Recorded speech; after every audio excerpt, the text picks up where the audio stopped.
బంగ్లాదేశ్లో హిందువులపై జరుగుతున్న దాడులను నిరసిస్తూ మంగళవారం హిందూ సంఘాలు చిట్యాల బంద్కు పిలుపునిచ్చాయి. చిట్యాల బంద్లో వ్యాపారులు, ప్రజలు స్వచ్ఛందంగా పాల్గొన్నారు. బంగ్లాదేశ్లో హిందువులపై జరుగుతున్న దాడులను అందరూ ఖండించాలన్నారు.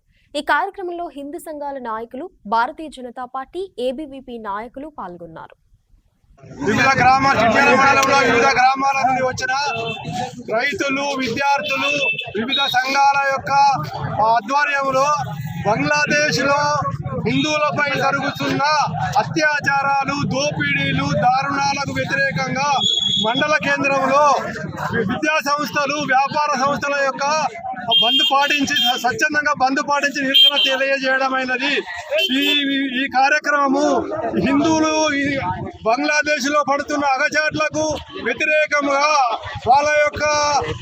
వాళ్ళకు సంఘీభావంగా రేపు మన దేశంలో కూడా ఇటువంటి జరగకుండా మనము కూడా అందరము ఏకత్వంతో, ఐకమత్యంతో దుష్ట శక్తులకు తావివ్వకుండా ఐకమత్యంగా ఉండాలని, శక్తివంతులుగా తయారు కావాలని ఈ యొక్క బంద్ పిలుపు ఇవ్వడం జరిగినది.